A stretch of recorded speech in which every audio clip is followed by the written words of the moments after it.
With the deadline for this review looming, I was growing desperate. 3 episodes in, and very little about Star Trek Discovery, the first new Star Trek TV show in 12 years, since Enterprise went off the air, had grabbed me.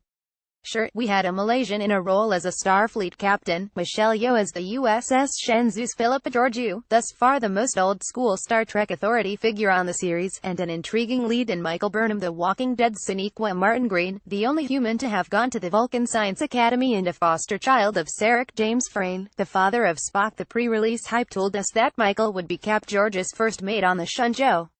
But knowing that Jason Isaacs was cast as the Discovery's Captain Gabriel Lorca, many fans suspected it would not be long on the show before some catastrophe or other would break up the team and send Michael to the titular ship.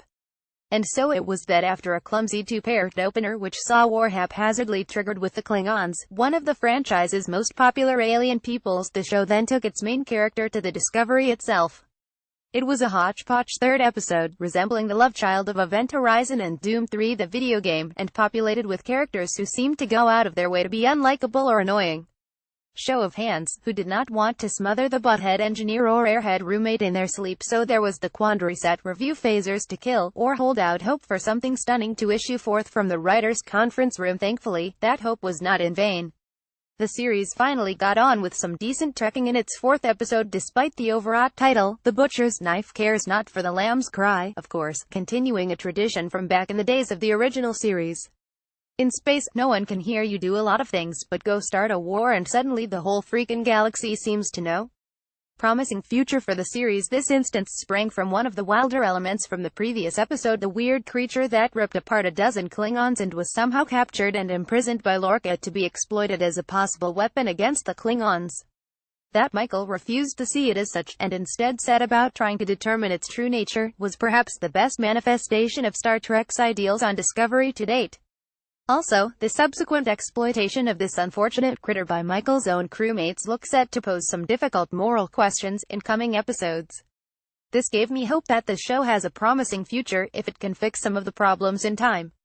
For one thing, it's fine if they want to have everything revolve around a war, but the way it was sparked, and how it is being depicted, is rather clumsy. Also, for something described as a Cold War, it sure seems full of overtly hostile actions. And don't give me that in space, all warriors are Cold Warriors line. Then there's Discovery itself, a science vessel co-opted for war, along with the revolutionary technologies it is developing.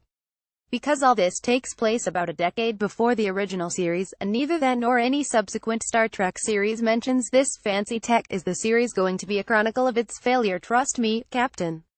If I can't get you off this Klingon prison ship, my name is Mud.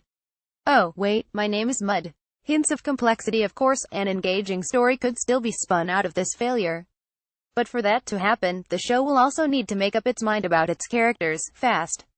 Michael's duality, human by nature, Vulcan by nurture, is only just being used to good effect after some initial hints of her complexity, her reactions, mostly awe and a convincing sense of wonder, in that breathtaking spacewalk sequence from the first episode, for one.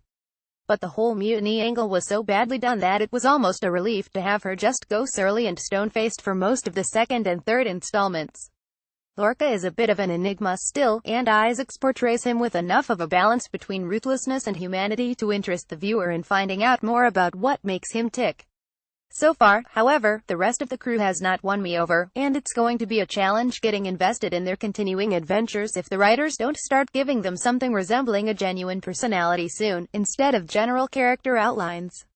And I still don't know what to make of Discovery's interpretation of the Klingons. It has made them look even more alien, and act even less honorably, than all previous Trek incarnations. This is where Enterprise and now Discovery, both set before the other shows in the franchise, try too hard to be different and attempt to rewrite the future, so to speak, instead of focusing on creating convincing characters through whom they can tell good stories. An all too human foible, perhaps, rendering the show ironically in need of some unemotional logic to give it more heart. New episodes of Star Trek Discovery are out every Monday on Netflix.